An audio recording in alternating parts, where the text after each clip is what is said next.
In a world so full of questions and confusion, sometimes it can be hard to know where to turn for answers. Lucky for you, you've come to the right place. This is Letters to Jules and Josh, baby. Oh, baby. Oh, me, oh, my. Lord have mercy on all our souls. Valentine's week has arrived, and the Lettermen are here. We are here for you, and we are here to cure what ails you. So, welcome back to the show. This is Letters to Jules and Josh, the podcast where you get life advice from two totally unqualified best friends. I am Jules, and here with me is my beautiful best friend Josh, along with a special Valentine's Day intro song. And Josh, how are you, man?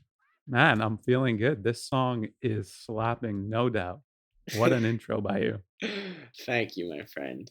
How are you feeling? I dropped a new name on you, You did. and I'm not so sure how I feel about it. So you decided to go with Letterman. well, I'm trying it out. I think Lettermen are cool, right? Like they got the jackets, they play football, slick back hair, none of them are balding. Letterman is beautiful. Fair enough. Maybe we'll have to go with that one. I just thought Letterman sounded good when it came out of my mouth hole. And it was smooth for me. But I digress. Let's get into this episode. Before we get into the emails for App 2, the Valentine's special, just want to do a little housekeeping and mention that if you want to send in an email and you want it to be anonymous, that is totally okay. If you want to send an email and you say, don't use my name, that's totally okay. If you send in a fake name, that's totally cool as well. If you even make up a fake email account, Josh, I know me and you have done that numerous times to subscribe to a certain sports services month free trial. Let's not mention what it is for fear of getting caught. But yeah, make a fake email. You may have heard of Jackson Marigold Dubois. I won't reveal whether or not that's me, but something to think about. Nonetheless, let us move forth with the Valentine's emails of the week. This first email is from a listener who is 25, a girl who lives in Adelaide, Australia. Good day, mate. And she asked us not to use her name. So, hey guys, I'm newly single after being in a relationship for 9 years from the age of 15 to 24. So, basically, all my life. We met in high school and were together all the way through uni and into real adult life until I realized that I needed to live life on my own and experience new things. We split up about 4 months ago, and I of course can't say that I'm fully over him, but I am ready to get back out there and start dating again. Lucky for me, here in South Oz, COVID has been very much under control, so I've been able to get out and start dating. The problem for me on these dates so far is that I pretty much have no idea how to flirt. I've been on a couple dates where I've had interesting conversations and generally got along, but I'm having a hard time judging cues and figuring out how to steer the conversation in a more romantically inclined direction. For example, last week I went on a date with this guy from Bumble. He was really nice and the conversation flowed well, but we literally talked about social justice issues the entire time. Guys, I care as much, if not more, about wealth and social inequality as the next girl, but it's really hard to develop a romantic spark when you're talking about prison reform. Quite a good point. So, I was wondering if you guys would have any tips on what topics I should talk about on dates, what topics I should avoid, and where I should be steering the conversation in general if the goal is to develop actual romantic connections. I reckon, I reckon I've gotten too used to seeing every single guy as a friend, and I need your help to correct this. Thanks. Okay, interesting email. I almost read that in an Australian accent, but I figured I thought better of it. You've actually been to Australia, though. I have been to Australia. I haven't been to Adelaide though, but I reckon it's a nice place. So, what are your initial thoughts on this first email, Josh? I know you're a big first date guy. Am I? No, you're really No, I'm really not. not. The funny thing about this is everyone who knows me is probably sitting there going, yeah, I'm not taking a single piece of advice this guy has to tell me about flirting or dating. But with that being said, let me try and help anyway. We've already tuned in. We might as well listen to Nervous Josh and his dating advice. Exactly. I do want to just start off by saying this. There's nothing wrong with having the more socially conscious conversations on a date, but I think early on, it makes it really hard to get to know the person. I'll take it a step further and say these could, in fact, be good things to talk about in order to take away any surprises down the road. Yeah, actually, you know what, There's Josh? Sorry to cut you off, but I just think this is a really good launching point for us to finally have our discussion on whether or not big tech should be allowed to censor conservative voices. nailed that one. No, but overall, I just wanted to say there's definitely a benefit to getting a chance to see where people stand on certain issues earlier Yes. on in the dating process. So you're not left with any weird Thanksgiving Day dinner conversations in front of your family that you might have wished you had gotten a chance to see ahead of time. So Yeah, that's what I'll say for the social justice aspect of this email. it's totally cool to talk about serious things, social justice issues, but you have to always have a pivot, right? We can't go deeper and deeper and deeper into intense topics. We got to be able to quickly shift, dig your foot into the ground and cut and talk about something light and fun. But I will say, look, it's great that you're getting back out there. And obviously, it's normal that you're going to have some duds, right? You were with this guy from 15 to 24. You've never really dated ever, right? even in high school, you've never had an experience where you meet someone who's a complete stranger to you and you have to build something with them. Right. It's So, an excellent point that you've been in a certain situation for this many years. It's really going to be hard to come out and then all of a sudden know exactly what to do or to feel at ease when you're in these situations. exactly, exactly. So don't feel bad. Don't get down on yourself. You've done the right thing. You've written into Jules and Josh, and Jules and Josh are here for you. So, Josh, what are your do's for a first date? We just went over the fact that deeper conversations are important, but I think especially on the first date, you want to keep things on the lighter side. You want to get Absolutely. to know the person, what they're like on an everyday basis, what their interests are, hobbies. I think early on, a good way to keep things light is, of course, by cracking a few little jokes here and there. Yeah, try Uh, that conservative voices joke. I'm not so sure about that one, but I'll say one thing I like to do though. I like to poke fun at myself. I think that's the easiest way to break down barriers. It shows that you have a good sense of humor. You can make fun of yourself. Don't go too overboard, but What's an example of a normal dig at yourself and like wow, this guy hates himself type of joke? I figured you might ask me about that. I'll usually just try and poke a little fun at myself. For example, on a first date, I know that I'm a little bit of a nervous guy, so I might make a little joke about how I'm nervous here or how I'll try not to mess up or just something like that to keep it light. Remind the other person that a first date is a nerve wracking experience and it's important to keep it light. That's my main message at the end of the day. I like that because you're finding common ground, right? You say, "Hey, I might be a little nervous, but you might be a little nervous too. Let's make out." Okay, so to add on to that, Josh, absolutely right. Keep things light. Be yourself, right? Play to your strengths. What are you good at? Are you funny? Are you witty? Are you weirdly serious in an interesting way? Just be yourself, be a good version of you, because you don't want to also show up to a date and pretend to be someone else, because then you get a second date and you have to keep pretending to be someone else, and you're just going down a very weird rabbit hole. I will say, to add on to topics of conversation, just ask a lot of questions, right? We're trying to find common ground. What kind of music do you like? What kind of movies do you like? What do you do for work? Where did you go to school? Oh, you went to the University of Perth. Oh my God, my cousin went to Perth. Oh, cousin with the mustache? Oh yeah, Hacky Sack Mark. Oh my God, everyone loves Hacky Sack Mark. Look at that. I already am bonding with myself here. So, question and answer is really not a bad idea as long as it's interesting questions that are open ended. You don't want to be like, do you like ice cream? Yes. What's your favorite kind of ice cream? This. We want to give people a chance to really open up to each other. And if you find yourself asking the question of, what's your favorite color? You may as well ask for the check, get up and leave because that's not where you want to be. I completely agree. Asking numerous questions, the more information you're able to extract from the other person, the more you have to talk about, the more jokes you add in, Mhm. you kind of get on a little sidetrack, and then you can circle back to the main topic.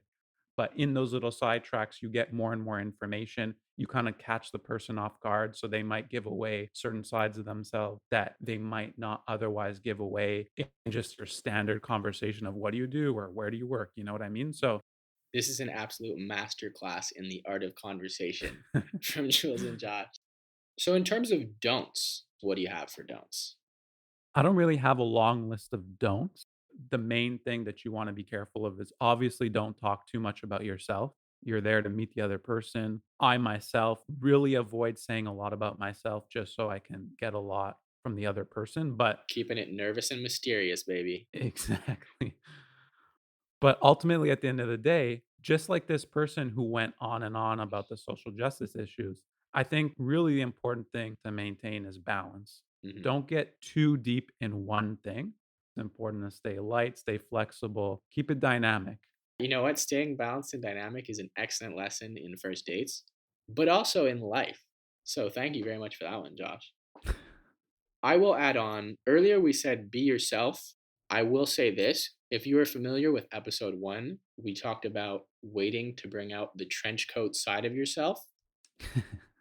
Be yourself, but let's keep those weird quirks. Maybe give them some time before they come out. Maybe wait for date 2 or 3 if it's a trench coat, 4 years. Give it time. And I have a really good example actually from my dating experience of someone who brought out the trench coat side of himself way too soon. Wow, I'd like to hear this Yeah, one. let me give you a little story time, Josh. So one time, must have been, I don't know, 9 months ago, whatever. It was during Corona. I matched with this girl on a dating app. She's cute, whatever, we're chatting. It's like 9, 10 p.m.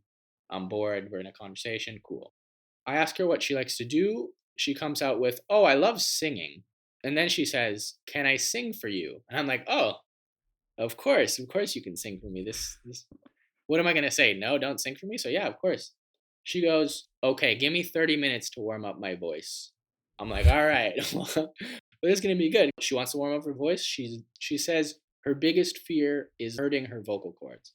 So all right, let's warm up your voice. Let's get this done right. So about 30 minutes later, a audio message arrives in my phone.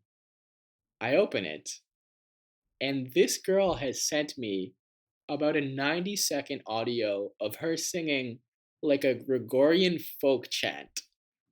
I swear on my life, it was like, "My mother says to me." It was, it was so weird. Like, so I cannot stress how weird this was. And she was also off key. Oh boy. So so I was right away quite taken aback by the whole situation. It wasn't good singing and it was a really weird. I can't stress how weird of a type of music it was to sing to someone. But also she just sang to me and she really put herself out there, right? So I can't not answer because that's so Right. mean. Clearly she is passionate about these Gregorian chants. So I wait like 25 minutes, half an hour, just so I'm not totally available to her and to give her time to maybe be doing something else when I answer. And then I say, "Oh, wow, what a lovely voice you have." I'm not sure I'm familiar with that kind of music.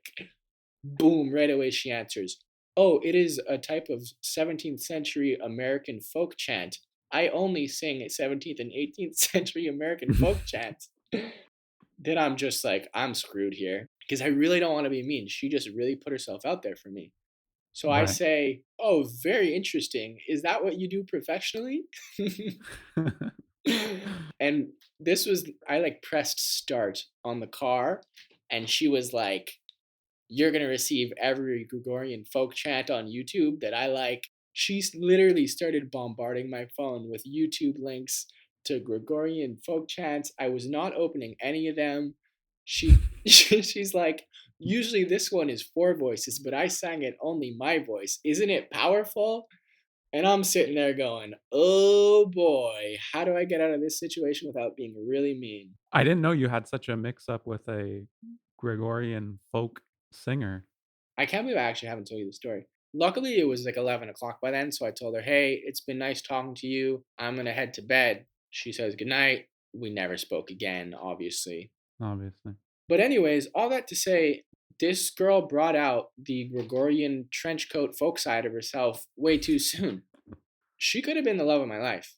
Maybe on date 6 or 7, had she told me about all this Gregorian folk stuff, we would have established a relationship and I would have been ready for this.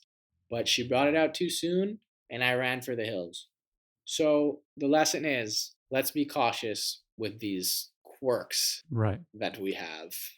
If we can just circle back for 1 second, I'm just a little confused. That's a definite do not do on the first date.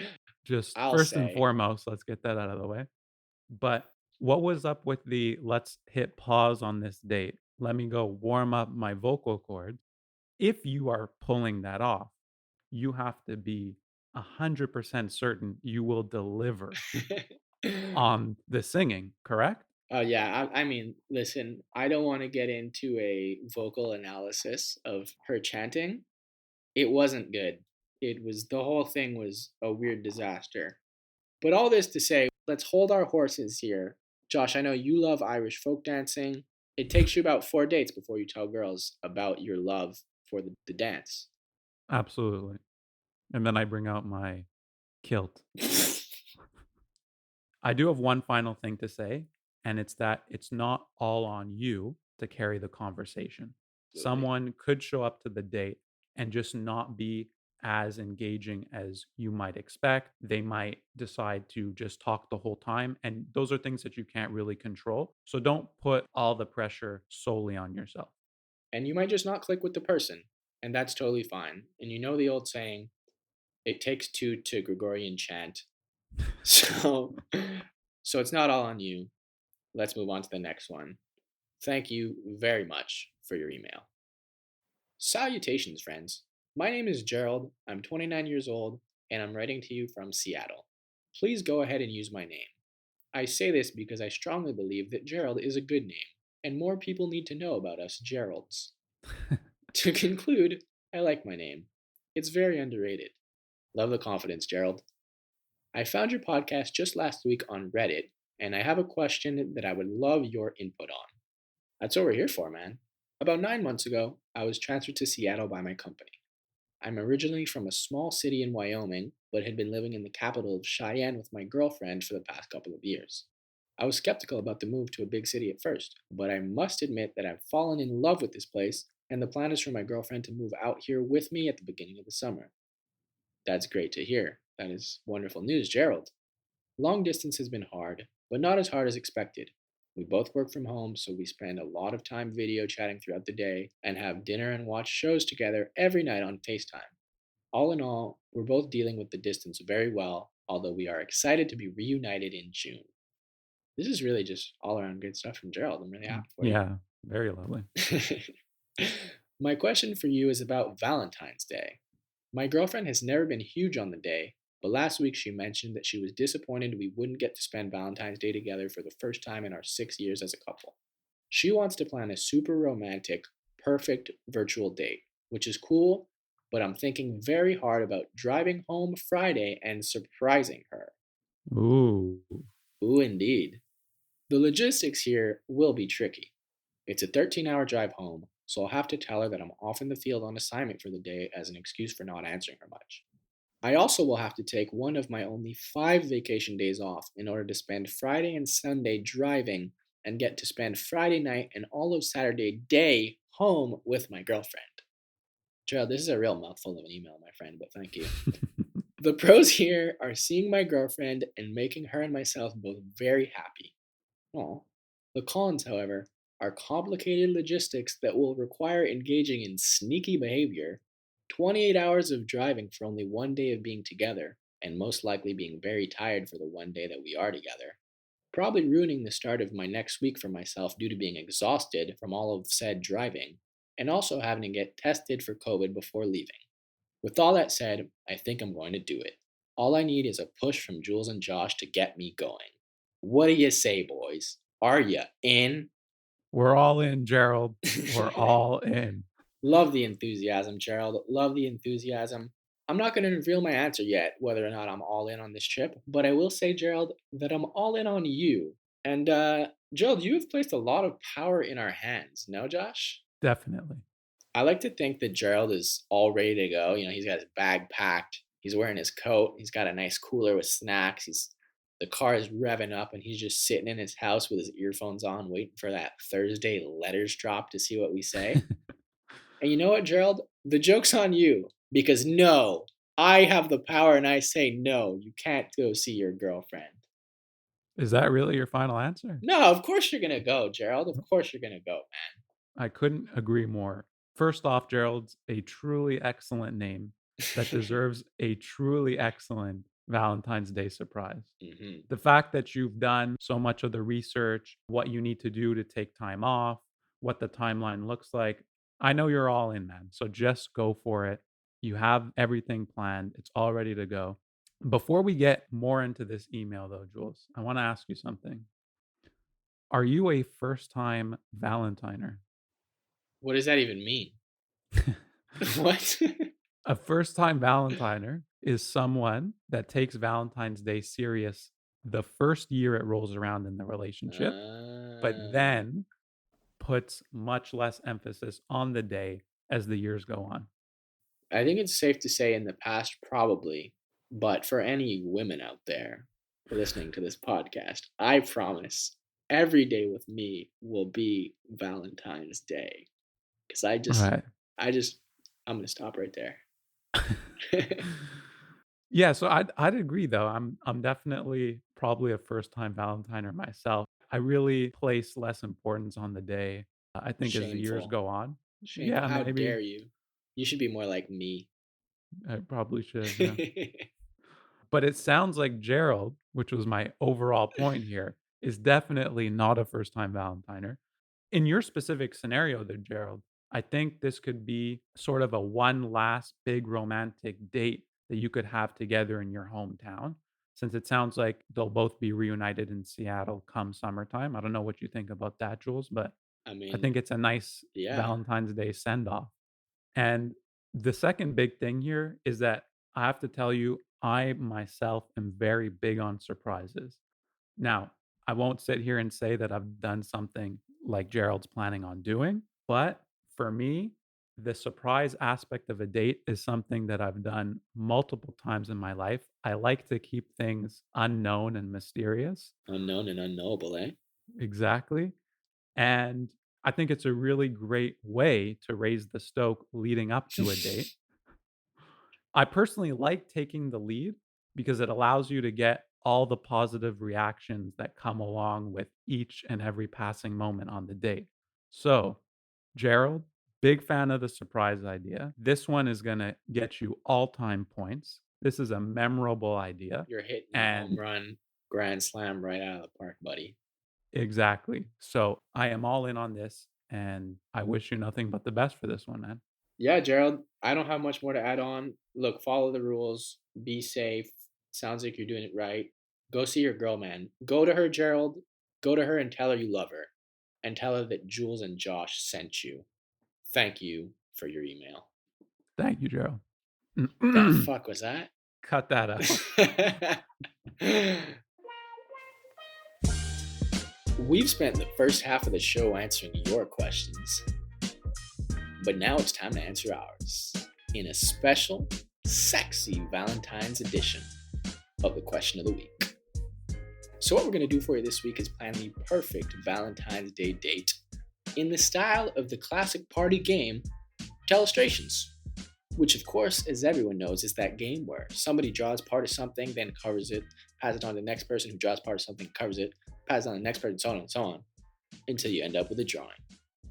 Josh and I put our heads together and decided on the most important elements of a perfect Valentine's Day date, and then divided them between the two of us. So Josh has his answers, and I have my answers, but we have not consulted with each other.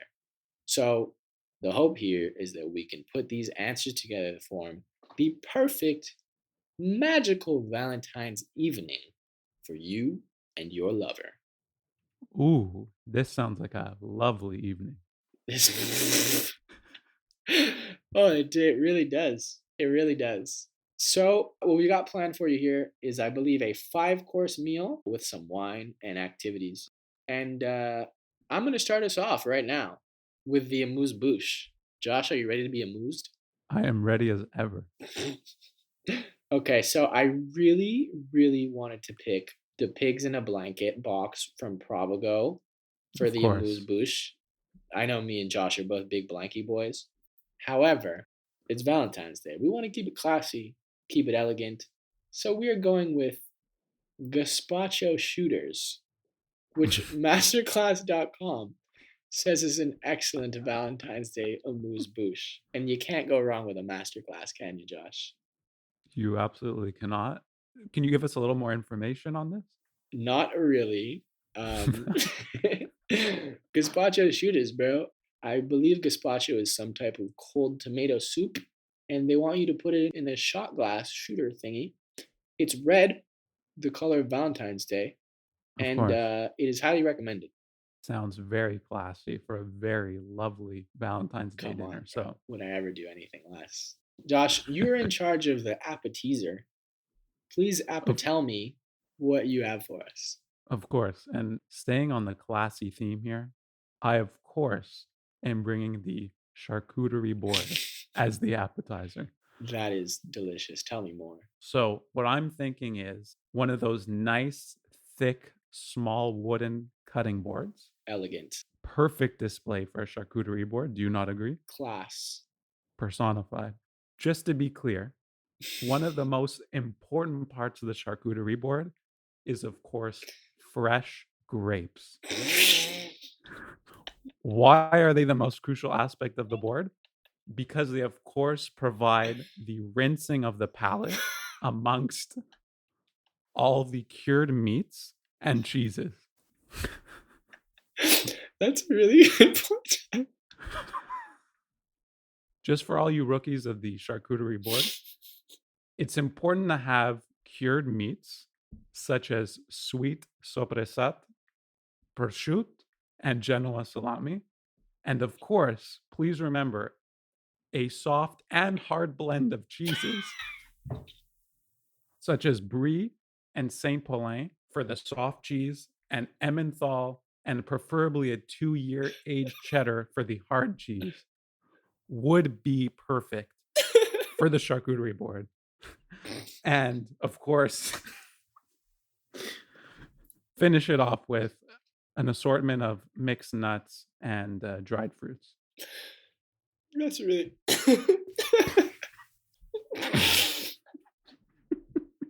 Boy, that is really good advice, Josh.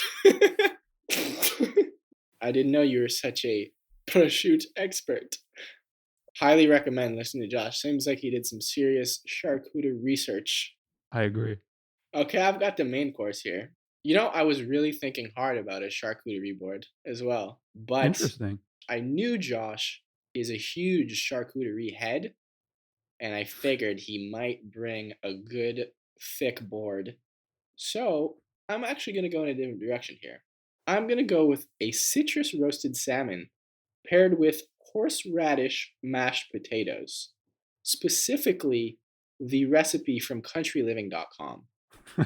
It's a light meal, and listen, it is an oh so simple but impressively elegant meal that countryliving.com says cooks in under an hour. So it just seems like a no-brainer to me. Sounds like we have a nice delicate fish. We have a very nice potato. And I like your idea of keeping it light because we have a long evening ahead. Absolutely. And Josh, I believe you have brought some wine to pair with this citrus roasted salmon dish. So please do enlighten us, our resident sommelier, Joshua. Well, it appears we have ran into our first roadblock here, No. as you have brought a fish meal, and I unfortunately have not brought a white wine to the meal. Disastrous. However, I'll have to continue because that's the rules of this game. The show must go on. So the wine I'll be bringing is, of course, the Montepulciano d'Abruzzo. This is a grape from the central region of Italy and should not be confused with Vino Nobile from the town of Montepulciano, which is not made from the same grape. That's just some background for all you wine lovers out there. Now, I'll certainly be going into more detail here. I would love that. This is all coming from wine forums online, but if you know this stuff, you'll really come off as an impressive wine guy during the meal. All right. So, this wine has a deep, rich color, strong aromatics, and a full bodied, robust structure. A robust structure could not pair better with a robust meal. Am I right? Oof, you're speaking my language now, buddy. Montepulciano wines have pungent aromas reminiscent of game meats with notes of spice, pepper, and earth. Fantastic. A true wine that will having you sound like a savant of the wine field. And some people might even think that you've taken courses in this area after giving them the knowledge you've learned from Letters to Jules and Josh. That is my wine pick. That is what we are bringing to the meal. A beautiful, beautiful pick. And I would suggest everyone to go back, listen to what Josh just said, and take notes so that they can impress their significant other, their Valentine, with all of that knowledge. And Josh, if we could get that name one more time, please, that would be just delightful. Montepulciano d'Abruzzo. You are a true sommelier, my friend. And we're bringing it over to me for the dessert. I'm going to go with the classic chocolate covered strawberries. It's simple, it's classic. Strawberries are red, Valentine's Day love color. Also, as you very well know, fruit and chocolate combinations are my favorite flavor profile. Shout out to the chocolate orange, both of the best holiday dessert and ice cream flavor. So, yeah, chocolate covered strawberries, also, they are sexy. That is a very nice Valentine's Day dessert, I must say. Josh, you are our resident activity expert. Tell us, please. If you're in a winter location like we are, I really think that the main goal of the after dinner activity is to get outside, digest, go for a nice little activity. For me, a nice romantic evening skate would Ooh, go a long way. I think that's very nice to do. Of course, if you're not in a winter location, you can just replace this with a nice evening walk. Gives you a chance to get outside, digest a bit, get some fresh air before coming back for the evening ahead. an excellent idea. It's always good to get outside, clear the head, fill the body with the romance of dusk. And I, of course, am bringing the icing on the cake that will greet you when you return from your romantic outdoor excursion. Now, let me set the scene for you here. You've had your 5 course meal. You've had your elegant grape wine. You've done your lovely Josh selected activity. You bring your life partner lover home to the secret room in your living quarters that has been completely prohibited from entry for the entire day due to a pending surprise. You open the door and you reveal a fully operational blanket and pillow fort. I don't know much about women. I don't know much about people or anything, but I can tell you this: everybody loves a blanket pillow fort. I couldn't agree more with that. And you've, in fact, included the important aspect of a surprise on a date, which we talked about earlier. So, this is a great way to end the evening. Absolutely magisterial. So I think we've really provided you with a lot of things you can work with. Perhaps rethink the fish wine interaction relationship, something to think about. Otherwise, you're going to smash it out of the park if you follow all of our recommendations. No, Josh? We laid out a serious Valentine's Day plan. It's something everyone can do, put together. So, let's get to it, people. Let's get to it. Thank you, everybody, for tuning in to another episode of Letters to Jules and Josh. It has been a fun, sometimes wild, but ultimately incredibly romantic ride. So get your letters in, letters to Jules and Josh at gmail.com. Join the conversation on Instagram or Facebook. Lots of memes, lots of funny pics of the two of us from throughout the years of our friendship going up on there. We started receiving a lot of reviews on Apple Podcasts. If you guys could go on there, give us a 5-star review and comment. We're trying to get on new and noteworthy, which would really take our show to the top. I digress. Thank you all for listening. We'll see you next week. Happy Valentine's Day. Josh, you are my forever best Palantine. Happy Valentine's Day, everyone.